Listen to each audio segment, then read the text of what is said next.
Real flop. Women's Fund switched up speaker, a 70% room still available for Meg's bad reputation. The Women's Fund of Central Indiana will host an event with Meghan Markle, the Duchess of Sussex, on November the 29th at the Indianapolis Marriott downtown, 350 West Maryland Street. Established in 1996, the Women's Fund is now a part of the Central Indiana Community Foundation, or CICF. The Women's Fund raises and donates money to invest in the lives of women and girls in Central Indiana.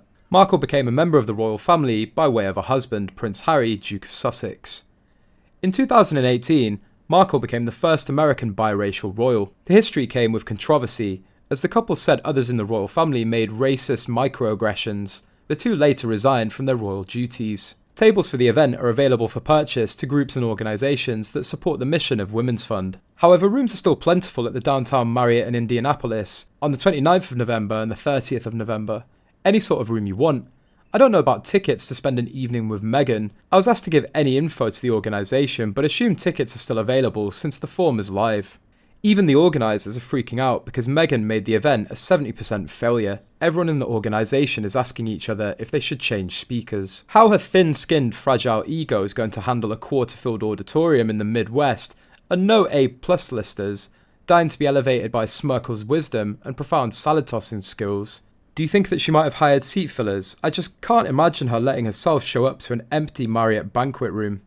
Her ego is telling her it's going to be filled, or she made an agreement with the organisation that they have to have a certain number of seats filled, or they have to pay her the $1 million in damages or something. There's a minimum seat clause, so once they finish ticket sales, if they don't meet the required number, they have to recruit seat fillers from their organisation for free, or even worse, pay them to attend. It won't be a quarter filled. Whoever is producing this will hand out free tickets to fill the venue, if it comes down to it. Even if no one buys tickets, we'll have to suffer through PR that shows a room full of at least 200 people giving her a standing ovation, screaming her name in admiration. The entire event is top secret, no phones, sign an affidavit that you or your guest are not part of any media, blah blah blah.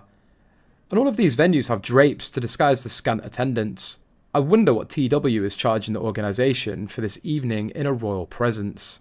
A sinner did some research a couple of weeks ago and found a page on the Indianapolis Foundation website that said you could buy a table, I guess for 8 to 10 people, for $10,000 or $5,000. It sounds absurd, but that's what fundraisers do. People with solid money can do that for charity. Half the payment is a tax deduction. Well, that sinner called to check on how many tables were left, and she was told that there were plenty available for $5,000. Now, that doesn't mean that the 10,000 tables were sold out. It means they couldn't sell any 10,000 tables, so they've reduced the price in an effort to drum up some interest. But we've got to get someone in there to spy for us. If you live in Indianapolis and you bring back the tea, we'll all donate for a monument to be built in your honour in front of the hotel.